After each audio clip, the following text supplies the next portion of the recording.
రోజు గోదావరి కృష్ణ కలిపి బ్రహ్మాండంగా నీళ్లు తెచ్చుకునే ప్రయత్నాలు చేసుకుంటా ఉన్నాం. దగ్గర పడ్డాయి. భువనగిరి దగ్గర బస్వాపురం ప్రాజెక్ట్ కంప్లీట్ అయింది. డిండి ప్రాజెక్ట్ కంప్లీట్ కాబోతా ఉంది. పాలమూరు ఎత్తిపోతల కోసం నోళ్లు తెరుచుకొని చూస్తూ ఉన్నారు దేవరకొండ, మునుగోడు వగైరా ప్రాంతాల ప్రజలు. పైన పాలమూరు ఎత్తిపోతలు అయితే పాలమూరుతో పాటు రంగారెడ్డి, వికారాబాద్ జిల్లాల ప్రజలు చూస్తూ ఉన్నారు మాకు ఎప్పుడు వస్తే నీళ్ళని. 80% పనులు పూర్తయినాయి. ఎవ్వరు సహకరించకున్నా ఇదే కాంగ్రెస్ మరియు ఇతర పార్టీల నాయకులు వందల కొద్ది కేసులు వేసినా ఈ 10 ఏళ్ళు పంటి బిగున్న ఒంటి బిగున్న కొట్లాడుతూ అటు కేంద్రంతో కొట్లాడుతూ ముందుకు తీసుకొని పోయినాం. ఆనాడున్న కాంగ్రెస్ గవర్నమెంటు, తెలంగాణ ఇచ్చిన కాంగ్రెస్ గవర్నమెంటు ఆ రోజు ఒక్క ఏడాది కోసం తాత్కాలికంగా సర్దుబాటు చేసుకోండి, ఆ తర్వాత ఎవల వాట వాళ్ళకు వస్తుందని చెప్పింది. ఆనాడుగా బిల్లు పాస్ కావాలి, తెలంగాణ రావాలి, ఇది ఒక ఆటంకం కాకూడదని సరే కానివ్వండి తర్వాత చూసుకుందామని చెప్పినాం. ఆ తర్వాత ఢిల్లీలో పోయి మోడీ ప్రభుత్వం వచ్చింది. వాళ్ళను ఎన్ని వందల ఉత్తరాలు రాసినాం. అయ్యా మేము మునిగిందే నీళ్ళల్లో నాశనం అయిపోయినా, మా బతుకులు ఆగమైపోయినాయి, వెంటనే నీళ్ళ పంపిణీ చేయండి, ట్రిబ్యునల్కి వేయండి అని అడిగినాం. వేయలే. వేయకపోతే సుప్రీంకోర్టుకు పోయినాం. సుప్రీంకోర్టుకు పోయి తగాదా పెట్టినాం. ఆ తర్వాత కూడా వేయలే. తర్వాత ఒక రోజు మళ్ళీ మీటింగ్ జరిగితే నేను గట్టిగా నిలదీస్తే మీరు కేసు బంద్ చేయండి, మేము ట్రిబ్యునల్కి వేస్తామని చెప్పినారు. సరే మంచి మాట ఇచ్చేటోళ్ళు వాళ్ళు కాబట్టి, కేంద్ర ప్రభుత్వం కాబట్టి కేసు విత్డ్రా చేసుకున్నాం. ఆ తదనంతరం వేయలే ట్రిబ్యునల్ తొందరగా. 100 ఉత్తరాలు రాసిన నేను. ఇగో నా పక్కనే కూర్చున్నారు కేశవరావు గారు, నామా నాగేశ్వరరావు గారు, స్టేజ్ మీద మన పార్లమెంట్ మెంబర్లు అందరు ఉన్నారు, మన ఎంపీలు అందరు ఉన్నారు. లోక్సభను స్తంభింపజేసినాం. మా ఎంపీ రంజిత్ రెడ్డి, ప్రభాకర్ రెడ్డి కూడా అప్పుడు ఎంపీగా ఉండే. నేను చెప్పిన మీరు ఏమైనా మంచిదే కొట్టాడునని చెప్తే ఒక వారం రోజులు లోక్సభ జరగనీయలే. అట్లా కొట్లాడినాం. ఆ ఒత్తిడికి తల ఒగ్గి మొన్న ఎలక్షన్లకు 4-5 నెలల ముందు ట్రిబ్యునల్కి వేసినారు. ఇప్పుడు జరగవలసింది ఏంది? ఏ గవర్నమెంట్ ఉన్నా, మా గవర్నమెంటే ఉండినా గవర్నమెంట్ ఏం చేయాలి? ట్రిబ్యునల్ ముందర పోయి గట్టిగా వాదించి చరిత్ర మొత్తం చెప్పి, మన అవసరాలు చెప్పి, మన కరువు చెప్పి, మన బాధలు చెప్పి, ఇక మా వాటా ఇంత రావాలి అని కొట్లాడాలి. అది మొగోడు చేయాల్సిన పని, ప్రజల మీద ప్రేమ ఉన్నోడు చేయాల్సిన పని. మీకేం కోపం వచ్చిందో, ఏం భ్రమల పడ్డారో, పాలిచ్చే బర్రెను ఆయన అమ్మేసి దున్నపోతుంది తెచ్చుకున్నారు. ఇక తర్వాత ఏం నడుతుందో 3వ నెల మీరు కళ్ళారా చూస్తున్నారు. చిన్న చిన్న విషయాలు పర్వాలేదు, కానీ మన జీవితాలనే దెబ్బకొట్టేటువంటి కృష్ణా జలాలు కేఆర్ఎంబి అంటే కృష్ణా రివర్ మేనేజ్మెంట్ బోర్డుకు భద్రపల్లాగబోయి అప్పయిపోయినారు ఈ గవర్నమెంట్. ఇదే జిల్లాలో ఉన్న మంత్రి ఉత్తమ్ కుమార్ రెడ్డి మొన్న మాట్లాడిండు అసెంబ్లీలో, మీరు కూడా విన్నారు. ఉమ్మడి రాష్ట్రమే నయం ఉండినట్టు ఆయనకట. ఉమ్మడి రాష్ట్రమే మంచిగా ఉండే, ఇప్పుడు మంచిగా లేదట. మరి శ్రీకాంతాచారి ఎందుకు చచ్చిపోయింది? ఇదే జిల్లాలో పుట్టే బిడ్డ. ఎందుకు చచ్చిపోయిన ఉద్యమకారులు? అంత పెద్ద ఉద్యమం ఎందుకు జరిగింది? లక్షల మంది, కోట్ల మంది ఎందుకు పాల్గొన్నారు? ఇంత సోయి తప్పి మాట్లాడతారు మంత్రులు. గవర్నమెంట్ వస్తే ఏం చేయాలా? పోయిన భద్రపల్లెక సంతకం పెట్టిండ్రు, దాని మెమోరాండం దొరికింది. నీళ్ల మంత్రిగా పనిచేసిండు కాబట్టి, అనుభవం ఉంది కాబట్టి, నష్టం ఎంత వస్తుందో తెలుసు కాబట్టి వెంటనే హరీష్ రావు గర్జించిండు. గర్జిస్తే ఒక 4-5 రోజులు నాటకాలు ఆడిండు, అబద్ధాలు మాట్లాడిండు. నిలబెట్టి మన గట్టిగా అసెంబ్లీలో అడిగితే అసెంబ్లీ బడ్జెట్ జరుగుతుంది మీరు చూసిండ్రు. బడ్జెట్ జరుగుతుంటే ఏమవుతుంది? బడ్జెట్ అతి ముఖ్యమైన విషయం. ఎప్పుడు కూడా చరిత్రలో దాన్ని పక్కకు పెట్టి వేరే అంశాలు తీసుకోరు.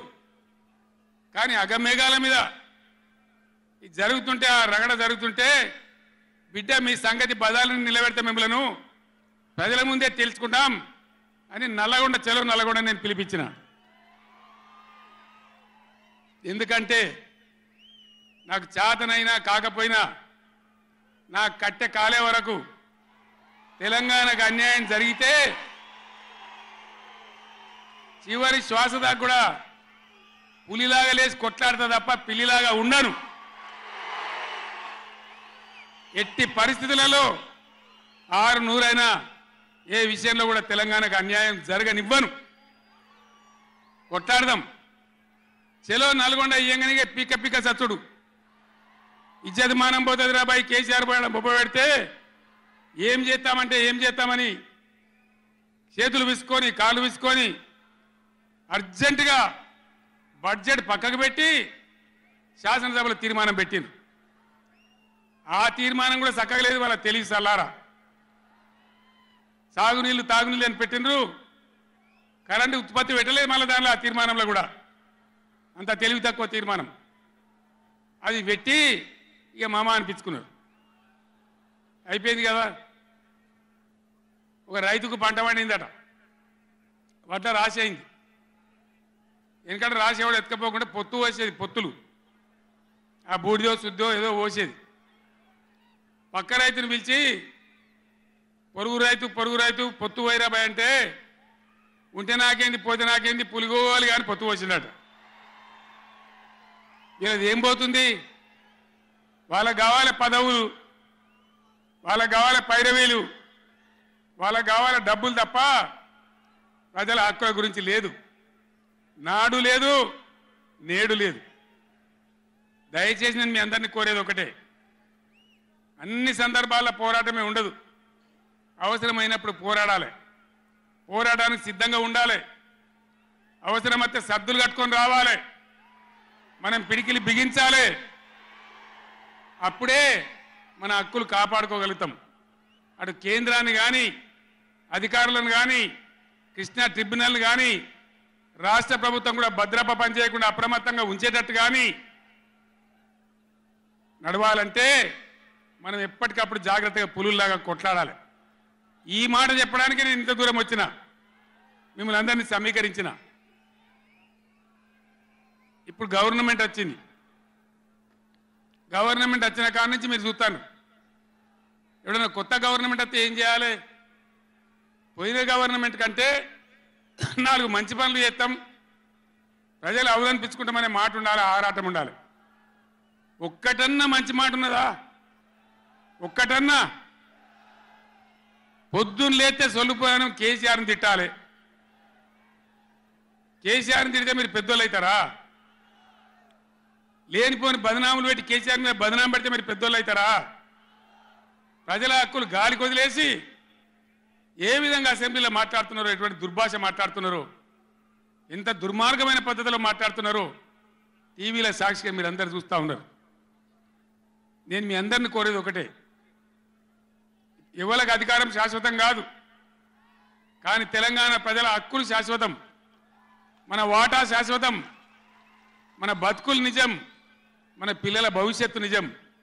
దానికోసం అధికారం ఉన్నా లేకున్నా తెలంగాణ ప్రజల పక్షాన కొట్టాడి రాష్ట్రం తెచ్చిన వాళ్ళం కాబట్టి బీఆర్ఎస్ సైనికులు కూడా దయచేసి అప్రమత్తంగా ఉండాలి. మన పోరాటం కొనసాగుతూనే ఉండాలి.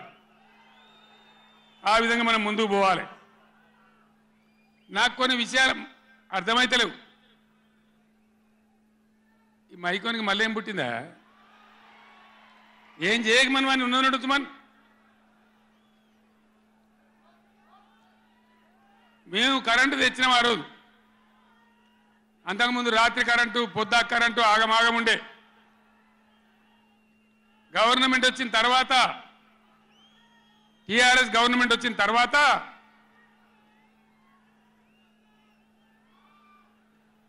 ఇంకేమైనా రోగమా బీమారే? అరే బాబు ఉన్నదంటే ఉంచరా మైకు, ఏం మాట్లాడక ఏం చేయకు, నువ్వేం చదరకు. దాన్ని కరెంటు తెచ్చినాం. ఒక 7-8 నెలల్లో కరెంటు బాగా చేసి ఏడాది నర్ధం నుంచి 24 గంటల కరెంట్ ఇచ్చిన రైతాంగానికి మీరందరూ సంతోషంగా నడింట పడుకొని పంటలు పండించారు. పాములు గర్వంగా తేలు గర్వంగా బాయిల కాడికి పోలే. కేసీఆర్ పోగానే కేసీఆర్ గవర్నమెంట్ పోగానే కట్కేసినట్టే బంద్ అవుతుంది ఆ కరెంటు. నేను 9 ఏళ్ళు ఇచ్చిన కరెంటు ఏం రోగమైంది? ఏం దానికి ఏమైనా మాయరోగం వచ్చిందా? యాడికి బాయే కరెంట్? ఎటు బాయే? దద్దమ్మల రాజ్యం ఉంటే గట్లనే ఉంటుంది. చాతగాని చవటల రాజ్యం ఉంటే గట్లనే ఉంటుంది. వాళ్ళు ఉన్నంత మాత్రాన మనం నర్వస్ కావద్దు. ఎక్కడికక్కడ నిలదీయాలి. ఏమైందిరా బిడ్డ నా కరెంట్ అని అడగాలి. ఇవాళ నేను ఒక మాట కుల్లా చెప్తున్నా. మొన్నటిదాకా నడిచిన కరెంటు కాకుండా ఇదే మిర్యాలగూడ నియోజకవర్గంలో దామరచర్ల మండలంలో 4000 మెగావాట్ల పవర్ ప్లాంట్ కట్టినాం. ఇదే జగదీష్ రెడ్డి గారి నాయకత్వంలో అయిపోయినాయి. 80% పనులు అయిపోయినాయి. 90% అయిపోయినాయి. అది కష్టపడి చేసేస్తే 2-3 నెలలు తిప్పల పడితే 4000 మెగావాట్ల పవర్ వస్తుంది.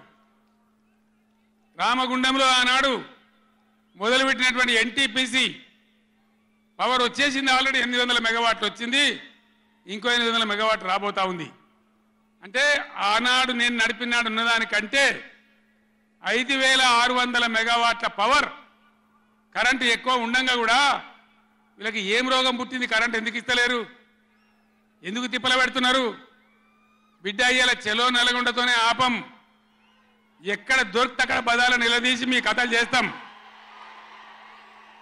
ప్రజలను కరెంటుకు తిప్పల పెట్టినా, నీళ్ళకు తిప్పల పెట్టినా, మంచినీళ్ళకు తిప్పల పెట్టినా ఎక్కడికక్కడ మిమ్మల్ని నిలబెడతాం. మిమ్మల్ని గవర్నమెంట్ తెచ్చిండ్రు, మాకేం బాధ్యత ఇచ్చిండ్రు? ప్రతిపక్షం బాధ్యత ఇచ్చిండ్రు.